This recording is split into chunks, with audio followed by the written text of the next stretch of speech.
វិធីសាស្ត្រមួយក្នុងការសម្ភាសដែលធ្វើឲ្យចម្លើយរបស់អ្នកទាំងអស់គ្នាស្ដាប់ទៅពោពេញទៅដោយចំណេះដឹងនិងថាមពលជាងមុន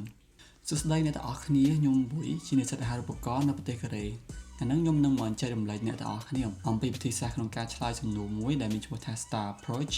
ហើយខ្ញុំជឿជាក់ថាវាគឺជាវិធីសាស្ត្រមួយដ៏ល្អ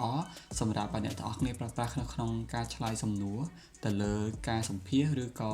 ទៅលើការធ្វើ presentation របស់អ្នកទាំងអស់គ្នាក៏ដោយដូច្នេះ Star Approach គឺមកពីពាក្យភាសាអង់គ្លេសចំនួន4ពាក្យដែល S T A និង R S គឺ situation T គឺ take គឺសំដៅទៅលើអីដែលអ្នកទាំងអស់គ្នាទទួលខុសត្រូវទៅលើ A គឺសំដៅទៅលើ action ឬក៏សកម្មភាពរបស់អ្នកទាំងអស់គ្នាដែលធ្វើ R គឺសំដៅទៅលើ result តើនៅពេលដែលអ្នកទាំងអស់គ្នាធ្វើរឿងទាំងអស់ហ្នឹងហើយតើទាំងអស់គ្នានឹងបាន result អីគេអញ្ចឹងអីទាំងអស់ហ្នឹងមានន័យថា situation ទៅលើស្ថានភាពដែលអ្នកទាំងអស់គ្នាកំពុងតែជួបប្រទះរាល់ថ្ងៃ T គឺទំនួលខុសត្រូវរបស់អ្នកទាំងអស់គ្នា A គឺជា action ដែលអ្នកទាំងអស់គ្នាធ្វើដើម្បី improve ទៅលើ tag ដែលអ្នកទាំងអស់គ្នាមានហើយ result គឺសេចក្តីរំពឹងទុករបស់អ្នកទាំងអស់គ្នាទៅលើសកម្មភាពដែលអ្នកទាំងអស់គ្នាកំពុងតែធ្វើឧទាហរណ៍បើសិនបើគេសួរអ្នកទាំងអស់គ្នាថាតើអ្វីដែលធ្វើអ្នកទាំងអស់គ្នាលេចធ្លោជាងបេក្ខភាពដទៃការឆ្លើយធម្មតាអ្នកទាំងអស់គ្នាប្រកាសជាឆ្លើយថាអីដែលខ្ញុំគិតថាខ្ញុំលេចធ្លោជាងអ្នកផ្សេងដោយសារតែខ្ញុំចេះអូខេគឺតែឆ្លើយ rule មកផ្លែតហ្នឹងគឺចប់មែនទេតែពិតចម្លើយមួយហ្នឹងវាអត់ខុសទេប៉ុន្តែនៅពេលដែលអ្នកសម្ភាសគេស្ដាប់យើងទៅគេនឹងមានអារម្មណ៍ថាយើងអត់ចេះពីវិធីសាស្ត្រនៅក្នុងការឆ្លើយយើងអត់ចេះអំពីសិល្បៈនៃការឆ្លើយហើយអ្នកខ្លះក៏សួរថាហេបានចាំបាច់ត្រូវធ្វើប្រើប្រាស់វិធីសាស្ត្រមួយហ្នឹងដើម្បីឆ្លើយទៅអីតាមពិតទៅអ្នកនរគ្នាប្រហែលជាពិបាកនឹងការយល់តែខ្ញុំឧទាហរណ៍មួយឧទាហរណ៍ថាអ្នកនរគ្នាទិញអាវមួយគោលបំណងតែមួយគត់របស់អាវរបស់យើងគឺដើម្បីពាក់ដើម្បីបិទបាំងរាងកាយរបស់យើងប៉ុន្តែវាក៏មានអាវថ្លៃអាវថោកដោយសារអីដោយសារវាអាស្រ័យទៅលើការ design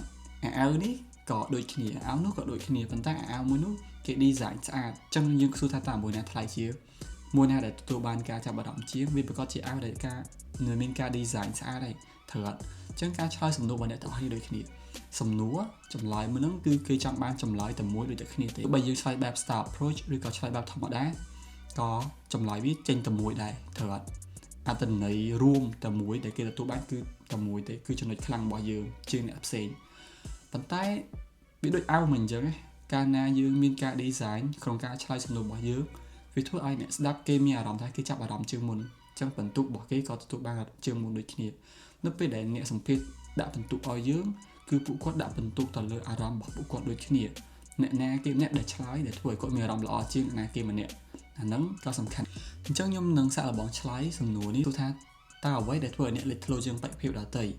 ញ្ចឹងខ្ញុំអាចចាប់ផ្ដើមចេញពី situation គឺខ្ញុំឆ្លើយថាជាគ្រូបង្រៀននៅវិទ្យាល័យមួយនៅក្នុងខេត្តពោធិ៍សាត់ហើយខ្ញុំគឺជាមនុស្សម្នាក់តែងតែព្យាយាមស្វែងរកវិធីសាស្ត្រផ្សេងៗក្នុងការប្រើប្រាស់និងស្រាវជ្រាវហើយយកវាមកប្រើប្រាស់និងអនុវត្តនៅក្នុងថ្នាក់រៀនរបស់ខ្ញុំដើម្បីធ្វើឲ្យការបង្រៀនរបស់ខ្ញុំមានប្រសិទ្ធភាពជាងមុនអានេះគឺជា tag តទៅទៀតគឺ action ដើម្បីធ្វើឲ្យថ្នាក់រៀនកាន់តែល្អប្រសើរជាងមុនខ្ញុំតែងតែស្វែងរកឱកាសថ្មីក្នុងការអភិវឌ្ឍខ្លួនឯងដោយការចូលរួមសិក្ខាសាលាផ្សេងដើម្បីពង្រឹងចំណេះដឹងនិងអភិវឌ្ឍវិជ្ជាជីវៈរបស់ខ្ញុំឲ្យកាន់តែល្អប្រសើរជាងមុនបន្ទាប់មកទៀតខ្ញុំក៏បានរកឃើញជាមួយនឹង scholarship មួយនេះដែលធ្វើឲ្យខ្ញុំគិតថាខ្ញុំគួរតែចាប់ផ្ដើមអនុវត្តនិងធ្វើវាព្រោះការដែលខ្ញុំធ្វើរឿងទាំងអស់នេះវាមិនបានត្រឹមតែអភិវឌ្ឍចំណេះដឹងរបស់ខ្ញុំទៅមុខដើម្បីយកវាមកប្រើប្រាស់នៅពេលដែលខ្ញុំត្រឡប់មកវិញនោះទេប៉ុន្តែនៅពេលដែលខ្ញុំធ្វើរឿងមួយនេះវាធ្វើឲ្យខ្ញុំជះឥទ្ធិពលដល់វិជ្ជមាននៅក្នុងសហគមន៍របស់ខ្ញុំវាធ្វើឲ្យសិក្សានុសិស្សនៅក្នុងថ្នាក់របស់ខ្ញុំគាត់បានមើលឃើញអំពីដំណើរនៃការខិតខំប្រឹងប្រែងគាត់នឹងជឿជាក់ថាការអប់រំវានឹងធ្វើឲ្យមានការផ្លាស់ប្ដូរដ៏ល្អប្រសើរមួយបន្ទាប់ពីខ្ញុំបញ្ចប់ការសិក្សាមួយនេះខ្ញុំជឿជាក់ថាខ្ញុំនឹងយកចំណេះដឹងដែលខ្ញុំមានប្រើប្រាស់ឲ្យបានល្អបំផុតចែករំលែកនៅក្នុងថ្នាក់រៀនរបស់ខ្ញុំសូមបញ្ជាក់ថានៅពេលដែលតើប្រើប្រាស់ Star Approach អីដែលតើគ្នាត្រូវចាំបាច់សំខាន់ចំណុចដែលតើគ្នាត្រូវនិយាយបានច្រើនបំផុតគឺនៅចំណុចទី3គឺ action នៅពេលដែលតើគ្នានិយាយអំពី action ត្រូវនិយាយច្រើនទៅលើ situation ទៅលើ tag ឬក៏ទៅលើ result អត់ចាំបាច់ច្រើនពេកទេតែអីដែលច្រើនបំផុតនោះគឺ action តើយើងធ្វើសកម្មភាពដូចខ្លះដើម្បីឲ្យ tag ឬក៏ situation ឬក៏ result របស់យើងវា make sense ទៅជាមួយគ្នាអញ្ចឹងយើងមានតែប៉ុណ្្នឹងចំពោះ Star Approach បើអ្នកនរគ្នាមានចម្ងល់អាច comment បាន